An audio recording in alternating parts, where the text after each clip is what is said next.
Welcome to Menopause, Marriage and Motherhood, a podcast that's all about changing the way we view midlife and bringing the conversation about menopause out into the open. Each week we share stories, experiences and inspiration. We talk to experts on how to best navigate this time of life and find out how other people have not only survived but thrived through this time. I'm your host, Karen O'Connor. Hello and welcome. Today I'm here with Jensen, who is, I've got to read this now, an integrated pharmacist, a functional medicine expert. Thank you. Welcome, James. Thanks for being here. Oh, thanks for having me. Yeah. So you're going to need to explain that to me. What is it? Integrated pharmacist and functional medicine expert. Sure. So integrated pharmacist is basically the word integrated really gives it away. So traditionally, I'm a pharmacist. So I've got a Bachelor of Pharmacy, but then I've gone off and done some studies. So the integrated part means I sort of work with traditional medicine, but also integrate with natural and more holistic medicine. And essentially what a functional medicine practitioner is someone that looks to focus and work on the root cause of disease or illness. Wow. And then the functional medicine bit, how does that come in? Yeah, so that's really where the root cause part comes in. So for an example, rather than, use a medication for reflux, I'll sort of work out why the reflux is happening in the first place. So it's a little bit different to the traditional pharmacy in the sense, by the time you're taking your medication, you're sort of band-aiding something, so to speak. Whereas the functional part is really getting to the root cause and treating that. And traditionally, functional medicine is very holistic. So it's looking at disease, from a nutritional point of view and working with herbs or supplements or other nutrients and other lifestyle factors to treat it. Yeah, so it's a pretty fun and interesting space to work in, especially for those people who don't want to just take a medication. It's really interesting you say that because for a few years now, I've thought it's like most of our Western kind of medicine, they treat the symptom, but not necessarily the cause. And even just applying that to menopause, I've shared this a few times, but when I started on perimenopause, didn't know what the heck was happening, went to the doctor. And she said to me, oh, here's some anti-depressants, here's some sleeping tablets, you'll be okay in a few years. That was just dealing with the symptoms. It didn't explain anything to me. It didn't support me with managing the hormones or anything else. So it's great that you're doing what you're doing because you do look at that kind of thing. That's what you're saying, is it? Yeah, absolutely. So like perimenopause is a great place because yes, your neurotransmitters get affected. So, using an antidepressant, I guess is the traditional first line treatment, from a medical point of view, but it kind of fails to address what's really going on. So yes, there's hormonal changes, but it's the hormonal changes that affect the neurochemistry. So simply just putting a Band-Aid on it with an antidepressant doesn't always sit well with people. And if it's not treating the root cause, often people get sort of unwanted side effects.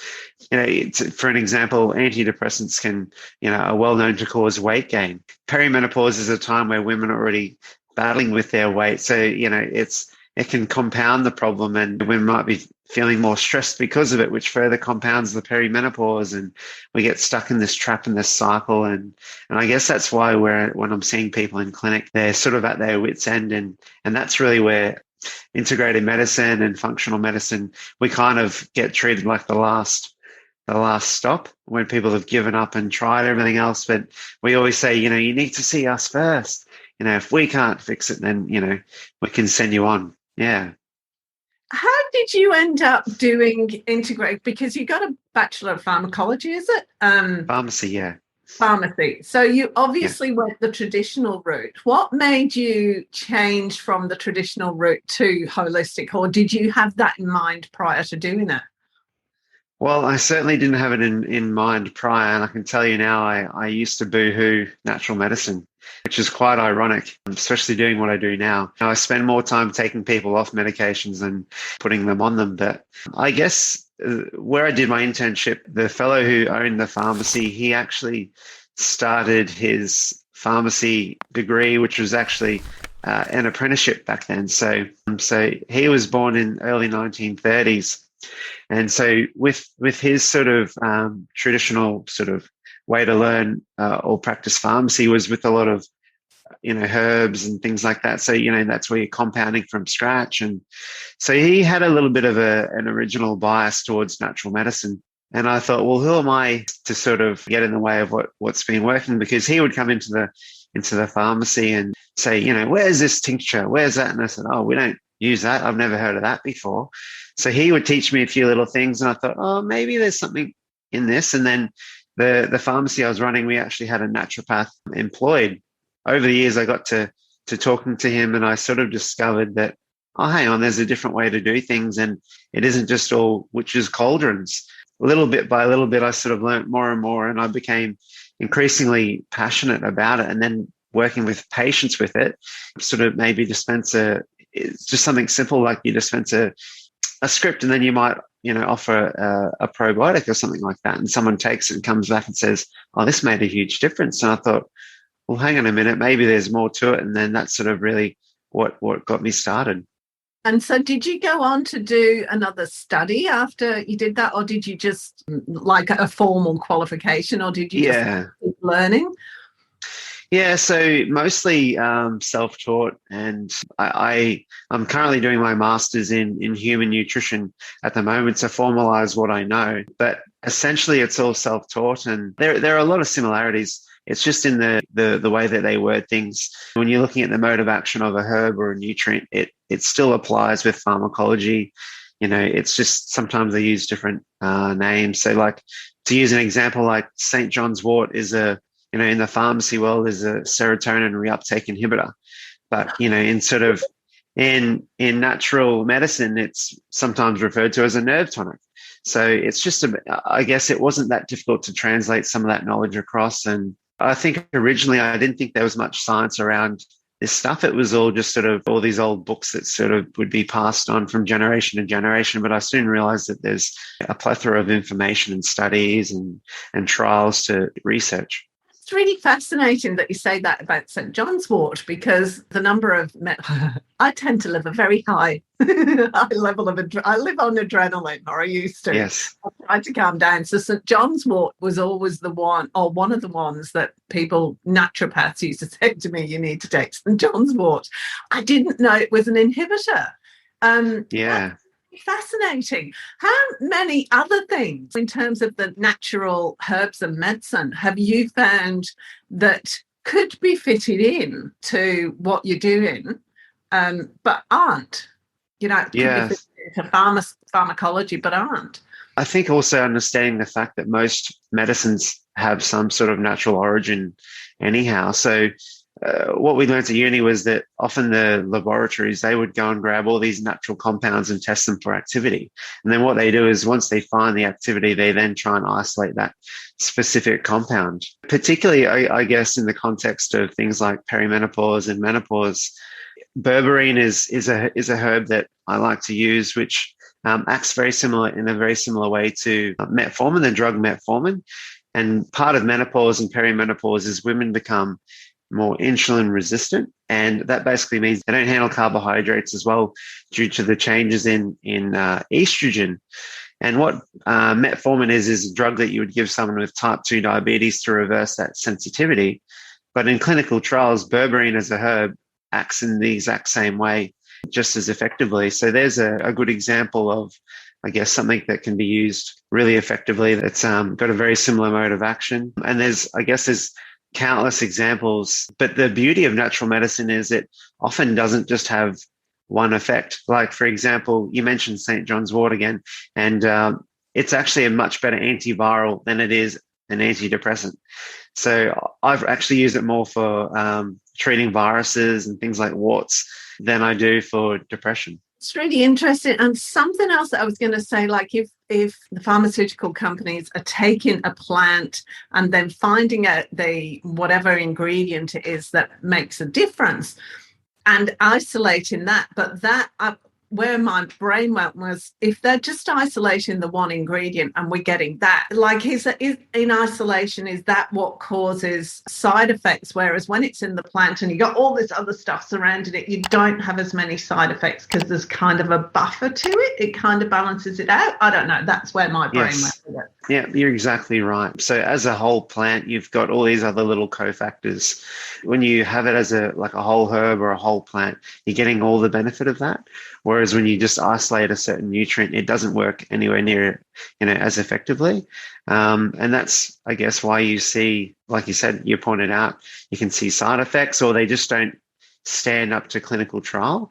So turmeric's a good example of that. And when they try and find or isolate a certain compound, often it doesn't work as well as it does as a whole plant, because you're missing all those other little co-nutrients that support and add that synergy. So it's really the synergy of nutrients, and I guess that's why it comes back to the basics, good diet and eating things in their whole form. And certainly there is some benefit to doing extractions, because you can get a better standardization.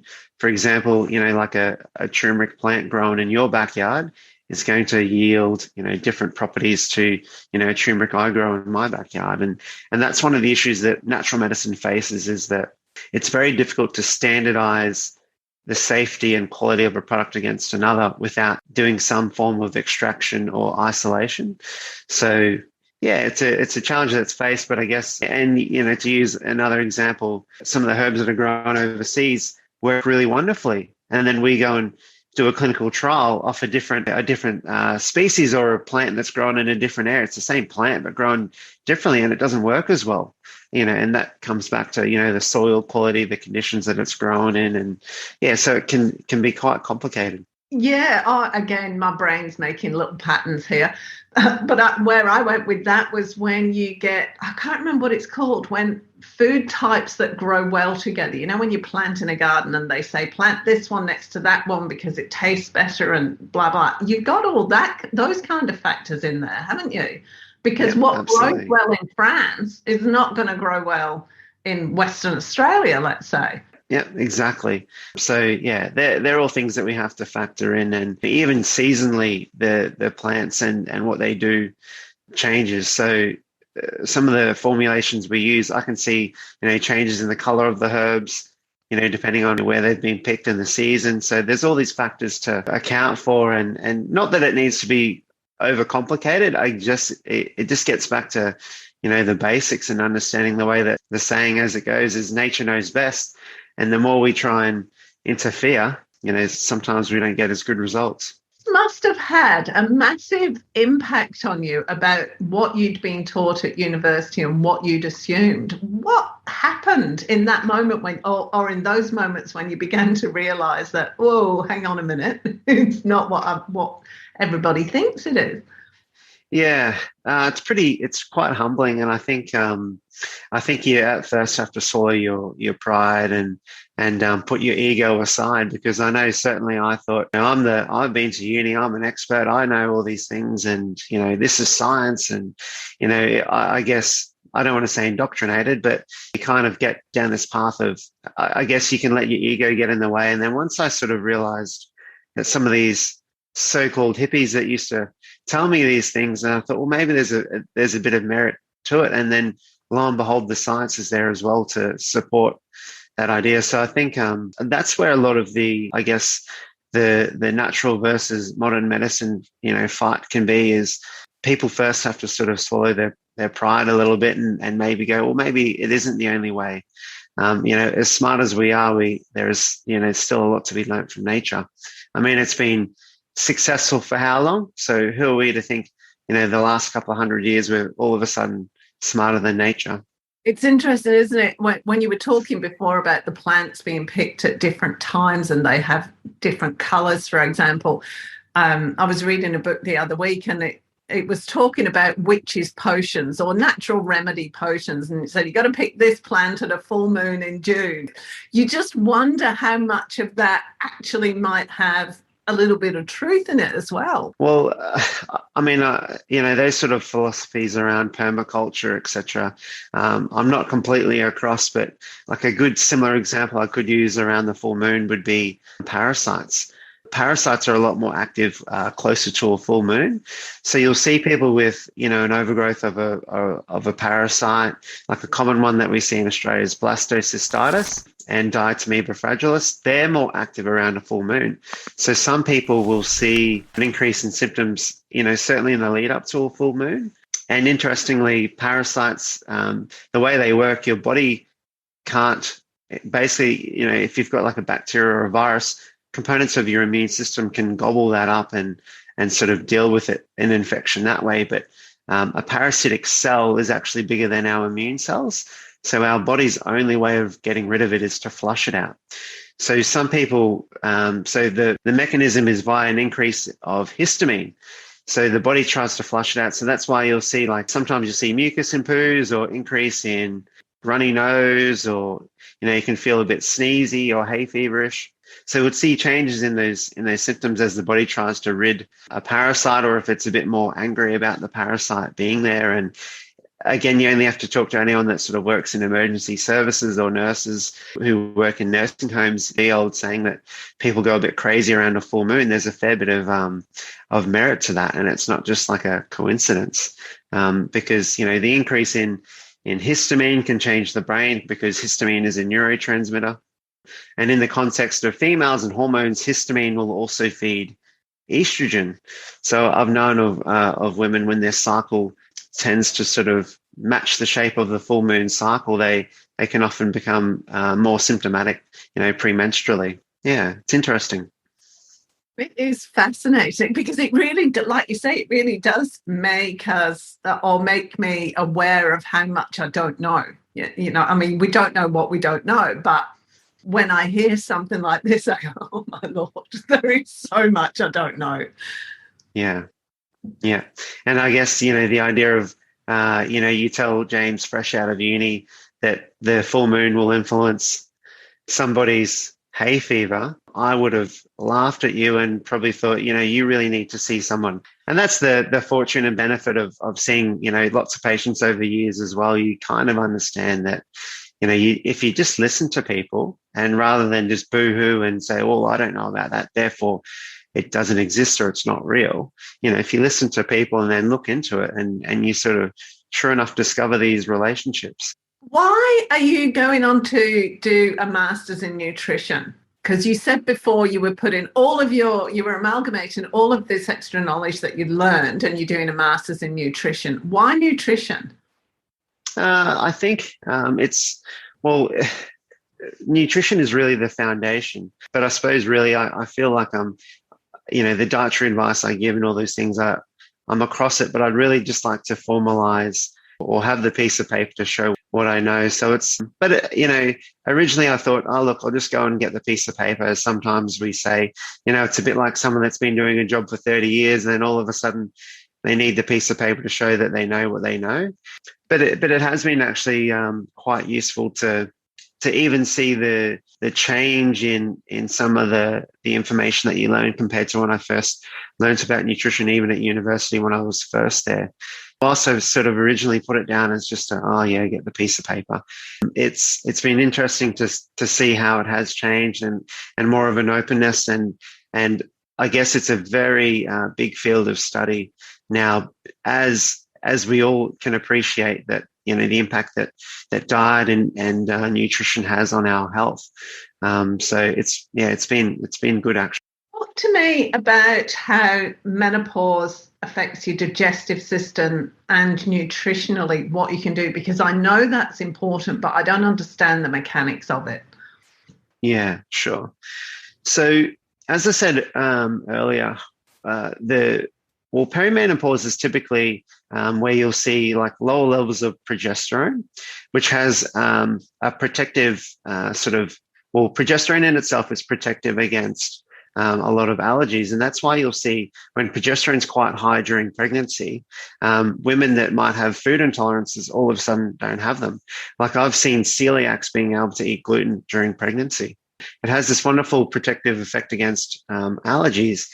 And then with perimenopause, you see a drop in progesterone and sometimes estrogen can cycle to 3 times higher.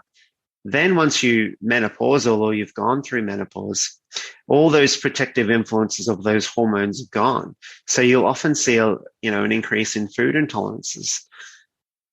So your big ticket items like dairy, wheat, gluten, eggs, you'll see that women are obviously a lot more sensitive to those. And that's just because the sheer change in hormones. So that's like the one component to that.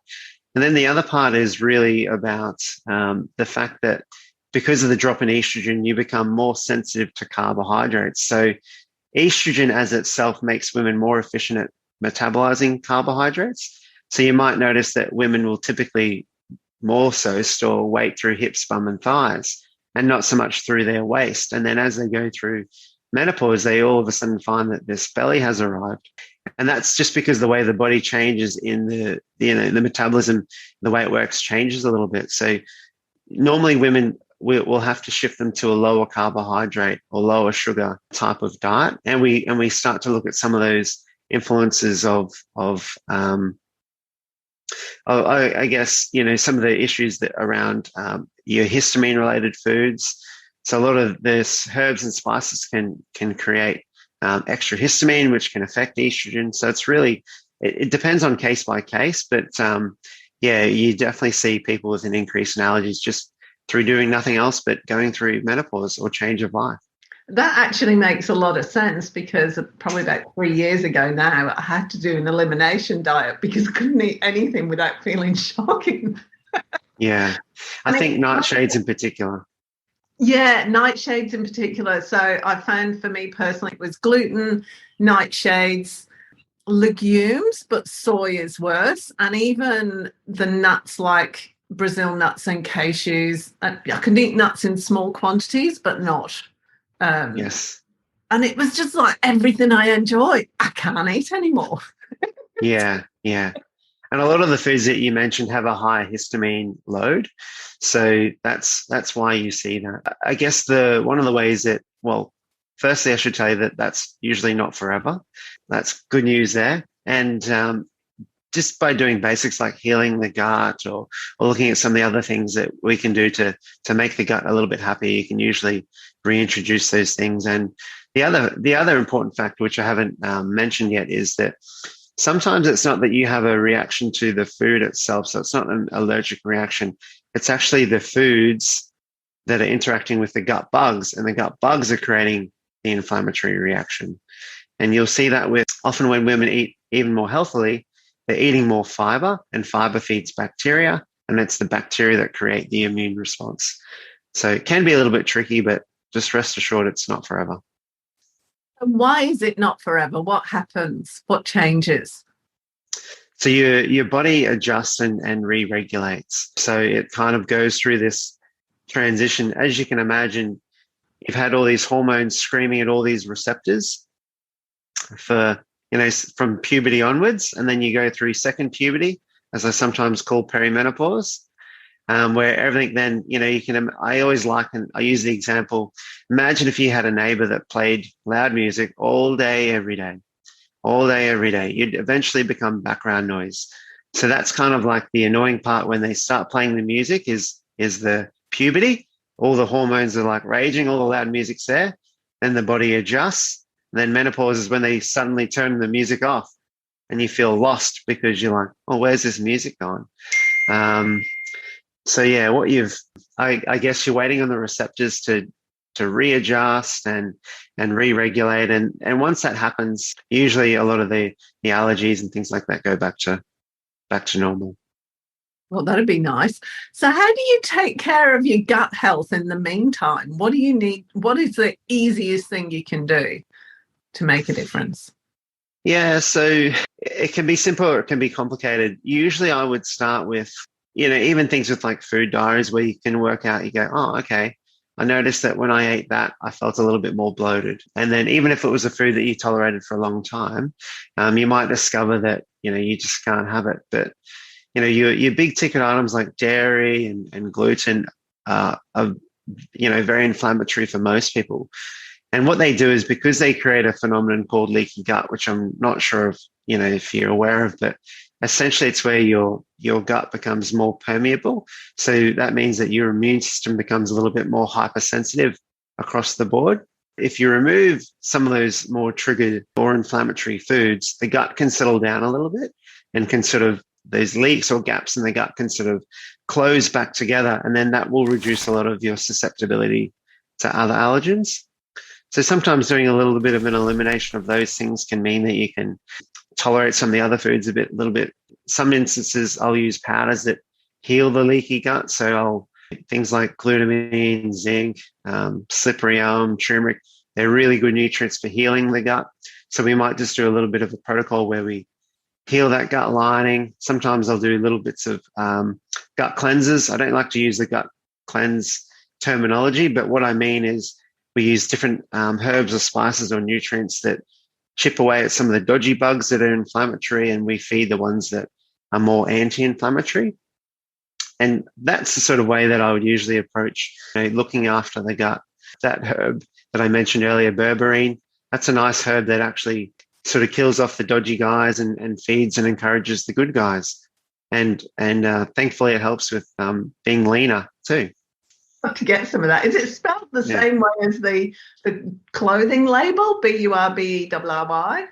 It's berberine, so BERBERINE.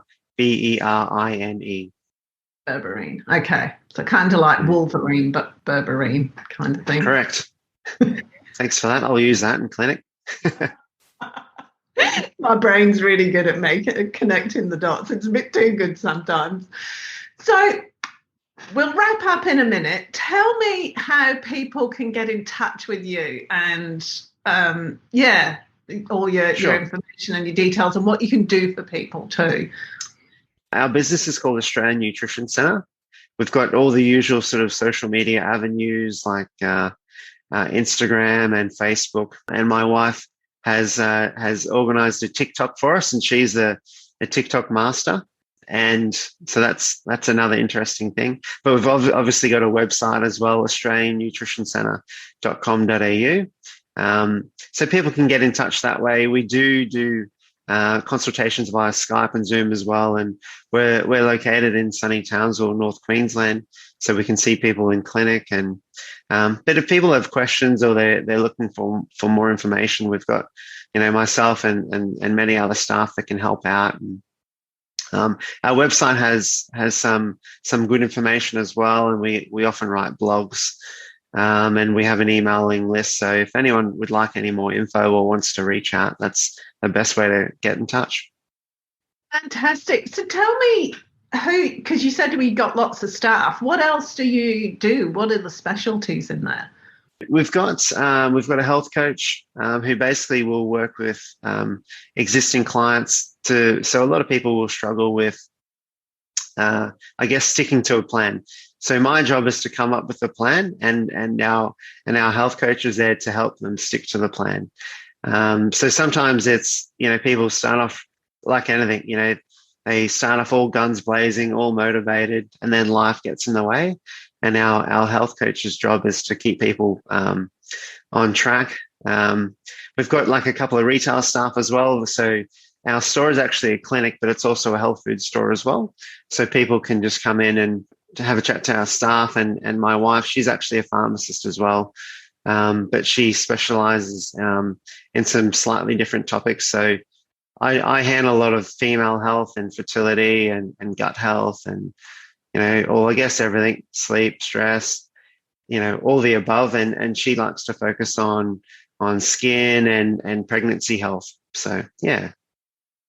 That's interesting. So let's talk about sleep, because sleep's one of the big things in perimenopause. That's one of the big no sleep. One of the big complaints. Yes. How do you get over that? Because it's different. Some people have trouble falling asleep. Other people wake up at certain times or just doze the whole night. What causes that? What can you do to help yourself with that? Yeah, well, million dollar question. It is a little bit different for everybody. And how long do we have? But there's a couple of components. Firstly, remembering when I was talking about the influence that hormones have on the brain. So essentially, the brain, the way or its metabolism, the way the brain handles energy is different. So with the drop in estrogen, the brain becomes less efficient at using glucose as a fuel. So that starts to disrupt the neurotransmitters. So sometimes it's about, reducing inflammation. So do we look at diet? As you quite rightly pointed out, getting to sleep is different to staying asleep. So staying asleep can be more to do with things like serotonin. So sometimes we'll work on the serotonin pathway. It's to do with temperature, like our body likes to be at a certain temperature. So, one of my favorite nutrients is glycine, which helps lower the core body temperature, but it also helps with detoxification. So I'll often put people on glycine and it works well because it tastes like sugar. It's literally like eating a teaspoon of sugar, and we can have that before bed, and that just cools the core body temperature down. I guess, like I said, where do we begin? Modifying stress hormones. I mean, dare I say it, alcohol is very disruptive to sleep, unfortunately, and especially because of the way it affects the brain. So yeah, it's different for everybody, but there's usually some pretty basic things we can start with, and we'll always focus with diet and even basic nutrients like your zinc and magnesium and B vitamins are a great place to start. Wow, there's so much information you've got here. I just want to carry on talking and asking you a lot of questions. I need to do a consult on booking, James. Yeah. I really appreciate your time. It's been really fascinating. Thank you. Oh, you're welcome. Thanks for having me. You're welcome. So all of the links to James and the information about today's podcast will be on the podcast webpage, and you can get in touch with James from there. But yeah, thank you so much. Oh, you're welcome. Thanks for having me.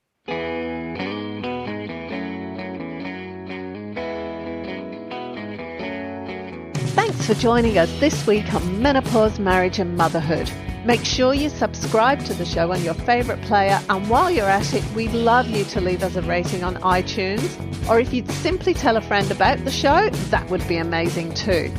Be sure to tune in next week for the next episode, and remember, if you're busy thinking about what you can't have, how on earth are you going to enjoy what you can have? See you next week.